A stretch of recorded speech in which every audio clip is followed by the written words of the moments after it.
Pour revenir sur la ZAD de la colline, donc tout près de la Sarah, je veux dire, quand on a su que ça se déclenchait, Jacqueline et moi, on a pris le train, puis on est allé pour les soutenir, amener une bonne bouteille, amener un peu d'argent, échanger avec eux.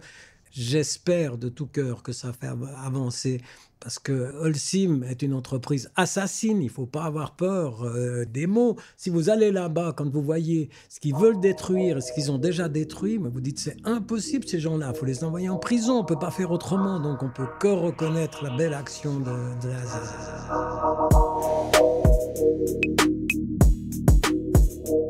Marche pour le climat, grève du climat, grève mondiale pour le climat. Partout dans le monde, une génération descend dans la rue pour déclarer l'urgence climatique internationale afin que les États reconnaissent la crise climatique et agissent en conséquence, forçant au passage les entreprises polluantes à prendre concrètement leurs responsabilités. Alors que les manifestations traditionnelles marquent le pas un petit peu partout, des aînés se mobilisent à leur tour aux côtés des groupes écologistes, féministes ou anticapitalistes. Chez Chahut Média, on s'est demandé pourquoi un citoyen ou une citoyenne, un jour, s'engage concrètement au nom d'une cause, se faisant activiste, adepte de l'action citoyenne non violente directe, ou bien de l'action directe, voire du coup de poing. Pour cela, on a créé cette mini-série, L'Embrasé, une proposition conçue en collaboration avec le Hello Sun et coproduite avec Après. 4e épisode où l'on reçoit 2 générations différentes. Celle de Marion d'abord, étudiante et militante pour la grève pour le climat, et celle de René et Jacqueline, un couple de retraités engagés au sein de l'association des grands-parents pour le climat.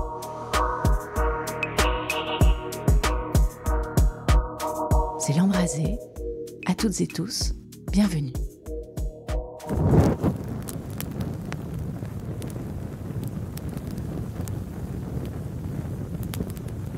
Je m'appelle Marion, j'ai 24 ans, j'ai grandi à Genève et je suis engagée au sein de la Grève du climat, qui est du coup un collectif qui existe depuis janvier 2019 en Suisse romande. C'est un collectif qui est entre autres connu pour les manifestations des jeunes pour le climat. Et puis depuis, on s'est diversifié dans nos méthodes d'action et voilà, et dans nos objets de lutte.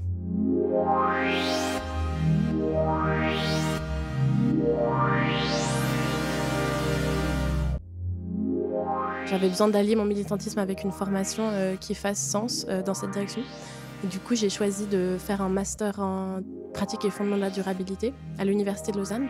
Donc, c'est pas du développement durable, c'est vraiment un constat de la situation dans laquelle on est aujourd'hui. Et puis qu'en fait, il faut vraiment une réduction des flux et de matière dans la société, donc en une certaine forme de décroissance. Et du coup, on s'inscrit totalement dans une vision d'un changement de système. Et donc, ça m'apporte énormément en complément de mon militantisme. Je trouve ça génial d'allier les deux, en fait.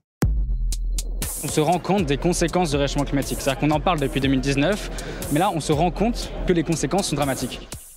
Je ne sais pas si d'autres se retrouveront, mais dans les différentes manifs de la grève du climat, on passait toujours par la rue des magasins, là, je ne sais plus comment ça s'appelle. Et à chaque fois qu'on arrive dans cet endroit-là, en fait, la rue est assez serrée. Du coup, quand on crie les slogans, ça s'entend très fort. Donc ça a toujours été un beau moment, mais aussi un moment assez étrange à vivre parce qu'on se retrouve vraiment face à la banque Crédit Suisse, la banque UBS, face à H&M, face à toutes ces grandes surfaces et ces grands acteurs économiques qui représentent en fait ce contre quoi on lutte. Et du coup, j'ai toujours trouvé que c'était un moment où on ressentait tellement d'émotions contradictoires parce que en même temps, on est heureuse et heureux d'être là, on se sent forte et fort, et en même temps, on se sent minus face à ces énormes vitrines et tout.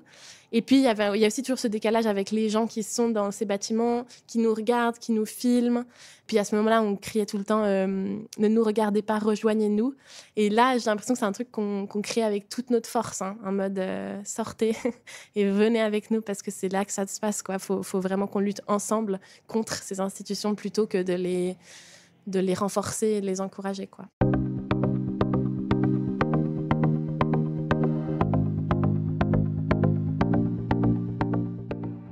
Moi, c'est toujours un moment que j'aime beaucoup de pouvoir donner des flyers pour informer et puis se rendre compte qu'en fait, il y a beaucoup de gens qui ne se rendent pas compte et qui, justement, ont l'impression que c'est des choses qui sont très loin d'elles, alors qu'en fait, ces acteurs bancaires, ils sont ici, en Suisse, à Genève.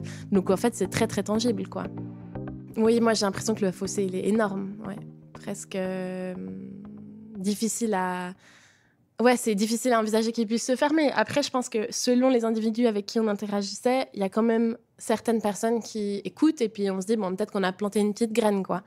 Mais sinon, bien sûr qu'on se retrouve face à des personnes, le cliché du banquier ou de la banquière qui veut pas t'entendre et puis qui n'est pas du tout intéressé par ce que tu as raconté, et puis voilà.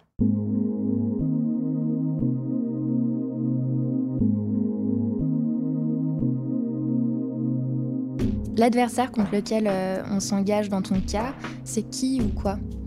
Plus largement, c'est le capitalisme. C'est un système quand même qui est ultra destructeur, qui est lié à tellement d'oppression et d'injustice en fait.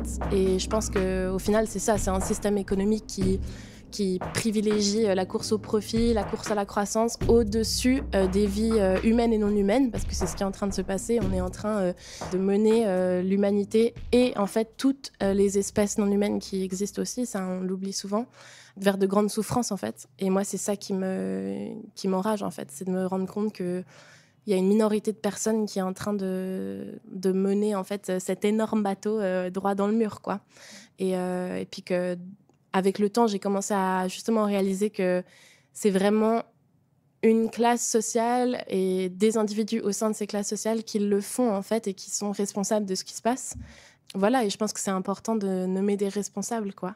Si on reste dans quelque chose, le capitalisme, changement de système et tout, il faut avoir cette analyse politique-là, mais il faut la lier aussi à des entreprises, à des banques, à des personnes, et afin qu'en fait on se rende compte que c'est pas un truc énorme à changer. En fait, il y a quand même quelques forces politiques et des forces économiques qui sont à l'origine de ça. Et puis, si on les identifie et on leur met la pression, etc., peut-être que peu à peu, on peut essayer de faire changer la direction du bateau, quoi.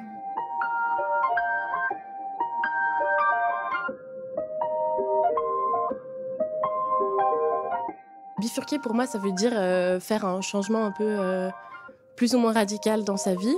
Bifurquer, on peut aussi l'entendre en termes collectifs. C'est vrai que là, c'est un peu ce qu'on doit faire en tant que société aussi face à l'urgence climatique et toutes aux autres crises sociales qui se passent aussi. Donc, je pense que pour le coup, la bifurcation, là, elle est vraiment juste dans les mains de la population. J'ai l'impression que le système politique, le système économique, ils sont trop ancrés dans des logiques trop amis-amis. Et ça va être très difficile que ces autorités-là, ces acteurs-là, en fait, fassent cette bifurcation. Donc j'ai l'impression que c'est aux populations de prendre les choses en main et de mettre la pression et d'essayer de faire bifurquer le plus rapidement la société, quoi.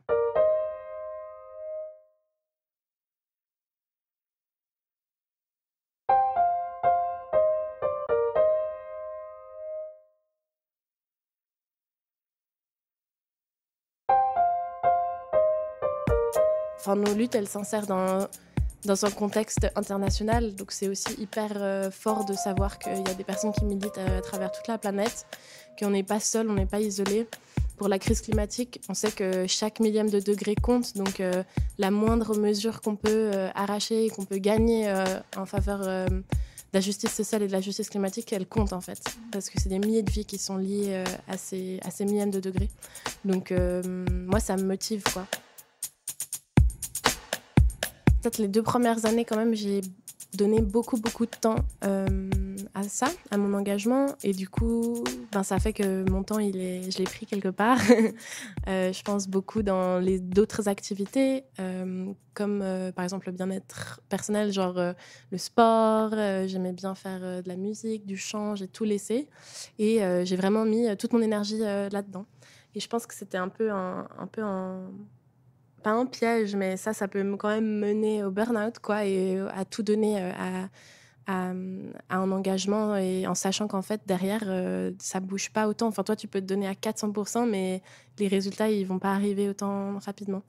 Et du coup, depuis l'année dernière, j'essaye de plus faire attention à ça, à cet équilibre, en fait, et à donner mon temps de façon plus équilibrée, on va dire, à l'engagement militant, à mes amis, etc. Et ouais, quand on se compare aux autres, on n'a jamais l'impression de faire assez, hein. Dans les milieux militants, il y a toujours beaucoup de gens qui donnent beaucoup.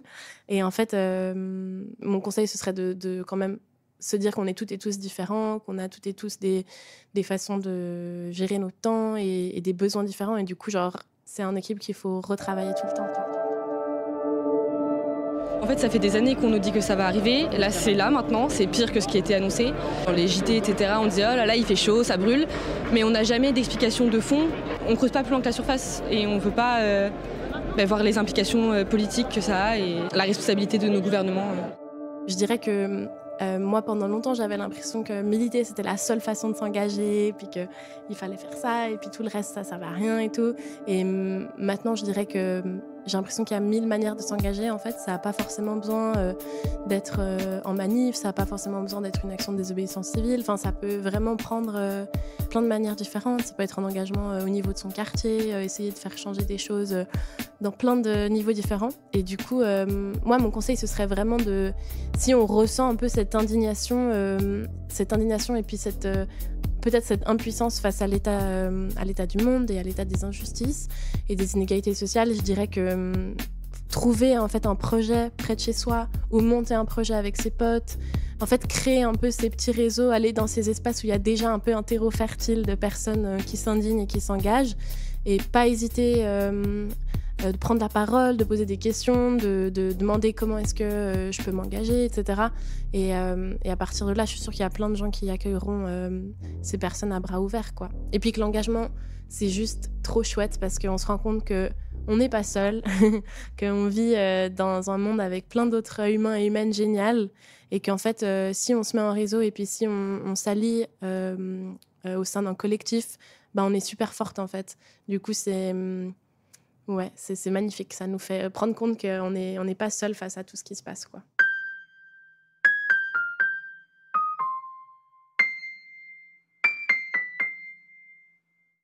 Aujourd'hui, je me sens bien parce que hier, avec la grève du climat, on a sorti un document où on a travaillé pendant plusieurs semaines pour prendre position sur la politique climatique du canton. Donc, on a analysé plusieurs projets de loi et tout.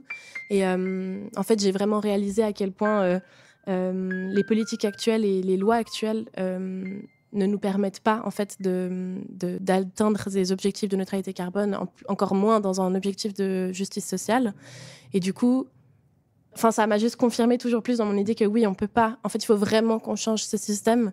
Et que du coup, pour moi, en fait, il faut que ça passe par des actions militantes qui, en fait, pètent un peu à plein d'endroits. Si on casse plein de trucs, et au final, ça met sous pression tout le système qui peut-être finira par s'effondrer pour, pas en termes d'effondrement de la société, mais en termes de se transformer dans quelque chose d'autre.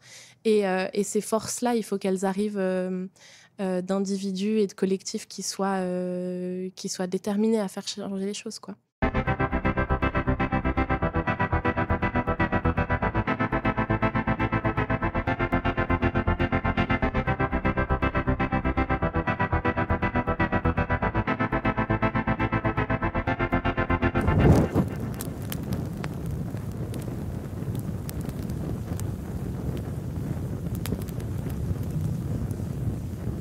Je m'appelle Jacqueline Lecoq, surnommée Jacqueline à cause du climat. Je suis maintenant retraitée de l'instruction publique au niveau primaire. J'ai enseigné de très nombreuses années. J'ai 4 petits-enfants et mon engagement, disons, il commençait déjà au niveau, je dirais, purement environnemental, dans le sens où j'étais exaspérée par le gaspillage du matériel scolaire notamment. J'allais fouiller dans les poubelles en fin d'année parce que je trouvais qu'il y avait encore des restes de crayons, de cartons qui pouvaient être parfaitement utilisables. Et ça, c'est quelque chose qui me poursuit de toute manière actuellement aussi. J'avoue aller, surtout avant le Covid, j'allais prendre des choses dans les poubelles de mon quartier et les ramener au point de déchetterie. Voilà.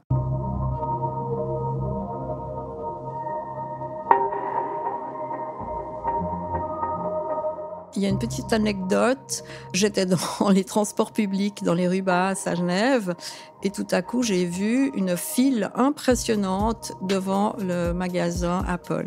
Puis je me dis, mais qu'est-ce qui se passe? Est-ce qu'il y a un incendie? On évacue les gens. Finalement, j'ai appris que c'était une volonté des consommateurs de s'approprier en premier le nouveau smartphone. Et c'était un facteur vraiment déclenchant. Et puis ensuite, il y a eu les rapports du GIEC successifs. Alors ça, c'était vraiment une alerte pas possible. J'avais la trouille, franchement, pour l'avenir de mes petits-enfants. Voilà, c'était surtout ça.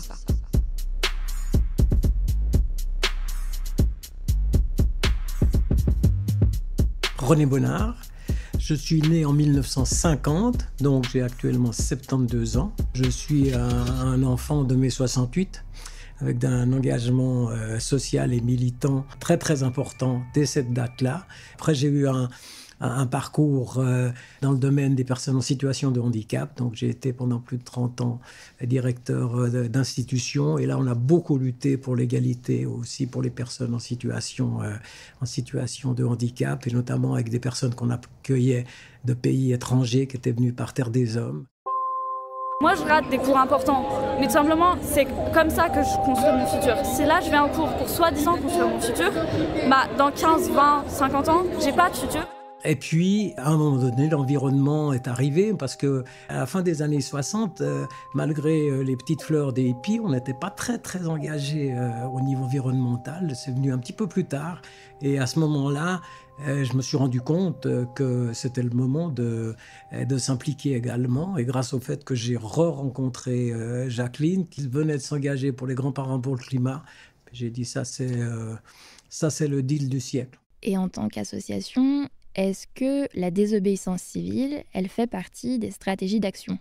Oui, alors au niveau associatif, on a eu effectivement une assez longue réflexion sur le sujet, notamment quand il y a eu la ZAD à la Sahara. Est-ce qu'on s'engage en tant qu'association représentative des grands-parents? Et puis, dans ce cadre-là, on quitte un peu notre forme de légalité et de soutien grâce à la reconnaissance d'utilité publique. Et puis nous avons décidé, et je pense que c'était la bonne décision, de ne pas nous associer en tant qu'association pure à la désobéissance civile, parce que notamment il y a un gros projet qui a été financé par une fondation sur l'alimentation, et on ne peut pas dire que l'alimentation, ce n'est pas un sujet important. Et là aussi, il y a pas mal de moyens qui sont mis en œuvre. Nous, on a la chance d'être soutenus aussi à Genève par des organes représentatifs de la ville.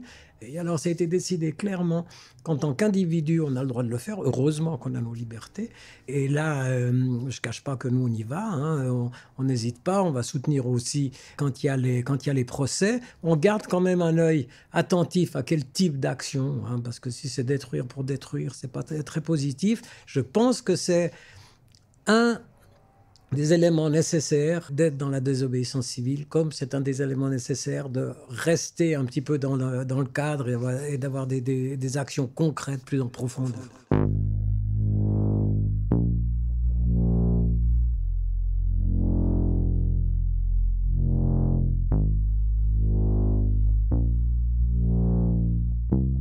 René et Jacqueline, des grands-parents pour le climat. Pour revenir sur la ZAD de la colline, donc tout près de la Sahara, je veux dire, quand on a su que ça se déclenchait, Jacqueline et moi, on a pris le train, puis on est allé pour les soutenir, amener une bonne bouteille, amener un peu d'argent, échanger avec eux.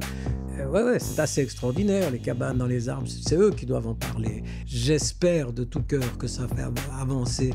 Parce que Holcim est une entreprise assassine, il ne faut pas avoir peur des mots. Si vous allez là-bas, quand vous voyez ce qu'ils veulent détruire, ce qu'ils ont déjà détruit, vous dites c'est impossible ces gens-là, il faut les envoyer en prison, on ne peut pas faire autrement. Donc on ne peut que reconnaître la belle action de la ZAD.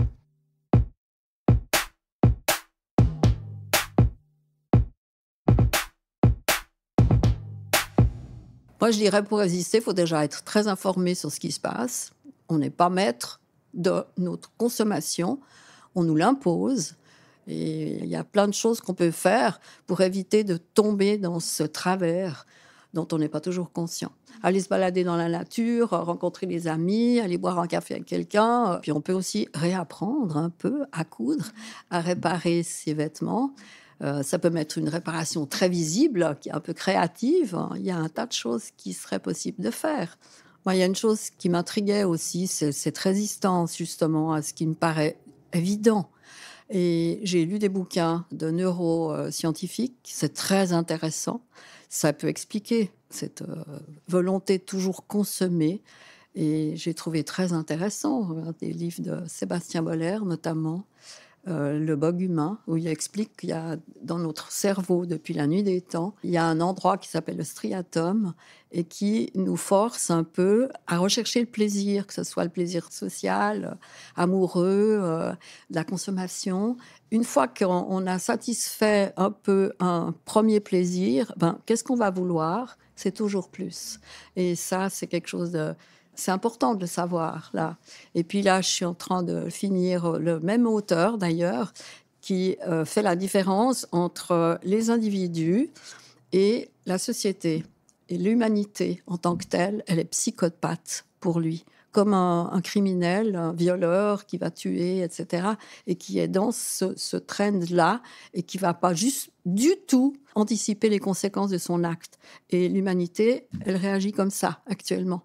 Il n'y a pas d'empathie, il n'y a pas de réflexion sur les conséquences. C'est court terme. Voilà. Ça peut expliquer beaucoup de conflits actuels aussi. C'est tout à fait intéressant. Les gens en politique, ils ont la possibilité de changer les choses et il faut qu'ils le fassent. Mais là, pour l'instant, je ne vois pas grand-chose. Il ne faut pas juste une prise de conscience, il faut des actions. Et c'est ce qu'on attend de voir. Si on entrouvre les yeux, on comprend qu'on se fait duper en permanence et on se fait duper par les gouvernements aussi. Parce que les gouvernements sont tellement craintifs. Vous voyez, en Suisse, de voter une loi qui va interdire de polluer. Ah non, il faut inciter parce que les gens sont assez responsables. Mais qui est encore dupe de ça ? Mais personne n'est dupe. Il faut ouvrir les yeux, ouvrir notre cœur et puis agir. Moi, j'ai l'envie de faire cette remarque. Comment expliquer que les riches deviennent toujours plus riches et les pauvres toujours plus pauvres ? Mais de qui se moque-t-on ? Sincèrement, c'est une honte. Et là, j'en veux au gouvernement. Dans les communes, je trouve qu'on a un certain écho, qu'il y a des possibilités, mais au niveau fédéral, d'être pieds et poings liés vis-à-vis des grands lobbies. J'en veux même pas au lobby, j'en veux au gouvernement, qui n'est pas capable de dire maintenant stop, je veux dire. Allons vers une vie meilleure, c'est-à-dire plus équilibrée, plus égalitaire. Ouvrons nos yeux au-delà des frontières. Arrêtons de nous voiler la face. Arrêtons d'essayer d'acheter des droits de polluer. Mais excusez-moi du terme, on se fout de la gueule des gens, vraiment. Et c'est honteux parce qu'il y a des gens, pas seulement des êtres humains, mais aussi les animaux, la nature qui est absolument détruite. Et ça, on n'a pas le droit de le faire. Et ça, je trouve que c'est parfaitement ignoble de la part des gouvernements. Les pays les plus inégalitaires, c'est les pays les plus riches, les plus industrialisés. Donc, je veux dire, quand on vit dans des sociétés, dans une telle opulence, je veux dire, on n'a pas le droit de ne pas regarder ailleurs, on n'a pas le droit de ne pas devenir plus sobre. Souvent, on nous renvoie, oui, mais la Suisse, avec vos petits gestes, de toute façon, on ne peut pas faire grand-chose. Moi, je réponds, et ça, c'est quelque chose d'extrêmement sincère. Moi, je réponds, je veux me regarder dans la glace et pas avoir honte de moi. Non seulement pour moi, mais pour tous les plus jeunes, essayer de faire en sorte qu'ils voient au moins qu'on essaye d'améliorer le monde et la planète. Alors, ceux qui se moquent un peu de nous en disant « oui, ça c'est colibri, machin, etc. » Bravo le colibri. Et puis, montrez l'exemple et regardez-vous dans la glace et vous dire « tiens, aujourd'hui, j'ai quand même essayé de faire quelque chose et je ne vais pas m'arrêter. » Et ça, c'est porteur. Ça, c'est une vraie performance de le faire. Alors, croyons à cette performance-là, pas à la performance d'avoir mieux que le voisin. On a quand même un pouvoir qu'il ne faut pas dénigrer. En tant que consommateur aussi, on a un sacré pouvoir. Il faut y croire. Il faut croire qu'on a ce pouvoir. Voilà, c'est surtout ça. Et puis, justement, que ce soit pour les collégiens, il y a des choses à faire en groupe dans les collèges. On peut se réunir, voir ce qui peut ressortir de ça. Et puis, dans les communes aussi, dans son quartier, même dans la maison dans laquelle on habite, on peut aussi s'associer à d'autres personnes. Et il y a toujours quelque chose qu'on peut faire. Et justement, c'est ces petites gouttes d'eau qui font les grandes rivières, selon la formule facile. Même moi, j'y crois assez. Je pense qu'il y a ces exemples-là. Plus on va s'engager, même individuellement, par petits groupes, par commune, par quartier, je pense que c'est quelque chose qui aura qui aura un impact. Et ça fait boule de neige, ça je suis persuadée.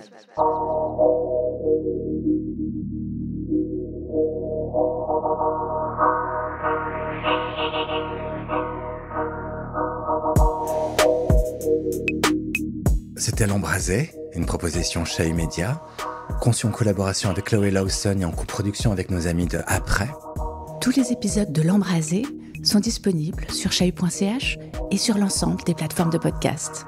N'hésitez pas à nous laisser des étoiles et on vous dit à bientôt pour un nouvel épisode.